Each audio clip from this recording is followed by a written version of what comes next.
এদিকে দেশের বিভিন্ন স্থানেও রয়েছে জ্বালানি তেলের তীব্র সংকট। রাত থেকে পাম্পগুলোর সামনে গ্রাহকদের দীর্ঘ লাইন। তেল বিক্রিতে শৃঙ্খলা ফেরাতে বিভিন্ন স্থানে চালু হয়েছে ফুয়েল কার্ড ব্যবস্থা। এদিকে সেচের জন্য প্রয়োজনীয় জ্বালানি না পাওয়ায় দুর্ভোগ বেড়েছে কৃষকের। প্রতিনিধিদের তথ্য ছবিতে মাসুম আলিসার প্রতিবেদন। ৩-৪ ঘন্টা দাঁড়িয়ে থেকেও মিলছে না তেল।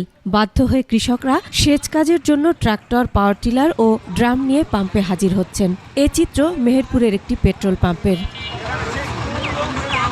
জেলার ৩ উপজেলায় মোট ১৫টি পাম্প রয়েছে। ডিপো থেকে পাম্প মালিকরা যে তেল উত্তোলন করছেন তা দিনের মধ্যেই শেষ হয়ে যাচ্ছে। ফলে প্রতিদিন ১৫ পাম্পের অর্ধেকটাই বন্ধ থাকছে। অনেককে তেল না পেয়েই ফিরে যেতে হচ্ছে। ৩০,৭০০টি ডিজেল চালিত সেচ যন্ত্রে প্রয়োজনীয় জ্বালানি না পাওয়ায় দুর্ভোগ বেড়েছে মেহেরপুরের কৃষকের। এছাড়া রয়েছে বাইকারদের দীর্ঘ লাইন। কাজ করতে পারছেন, এখন কাজ করে পাট বন্ধু বৈভব করে আছে।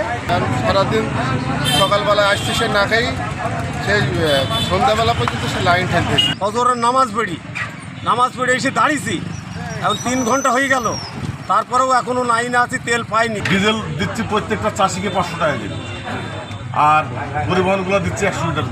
প্রয়োজন অনুযায়ী গ্রাহককে তেল সরবরাহ করা সম্ভব হচ্ছে। ঝিনাইদহে তেল নিতে রাত থেকে পেট্রোল পাম্পে দীর্ঘ লাইন।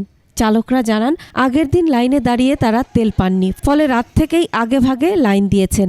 অন্যদিকে পাম্প মালিকরা বলছেন, আগের তুলনায় অনেক বেশি তেল দিচ্ছেন তারা, তারপরও কমছে না ভিড়। তেল পাওয়া যাচ্ছে না, বাধ্য হয়ে আমার গাড়ি বন্ধ হয়ে গিয়েছে। আমাদের মূলত ডিজেলের কোনো সমস্যা হচ্ছে না, হচ্ছে পেট্রোল অকটেনে মোটর সাইকেলের মেন সমস্যা। ঠাকুরগাঁয়ে জ্বালানি তেল বিক্রিতে শৃঙ্খলা ফেরাতে চালু হয়েছে ফুয়েল কার্ড ব্যবস্থা। তবে নিয়মে কিছুটা শৃঙ্খলা এলেও কমেনি চালকদের ভোগান্তি।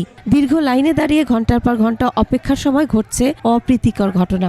ফুয়েল কার্ডও করছি, কিন্তু আবার লাইন দেখেন, আবার এখানে দেখেন 1000 লাইন হয়ে আছে। ফুয়েল দেওয়া শুরু করার কথা 9টায়, শুরু করছে 10:30টায়। ফুয়েল কার্ড ব্যতীত কোনো মোটরসাইকেলে ফুয়েল পাবে না, আমরা এটা এনশিওর করতেছি।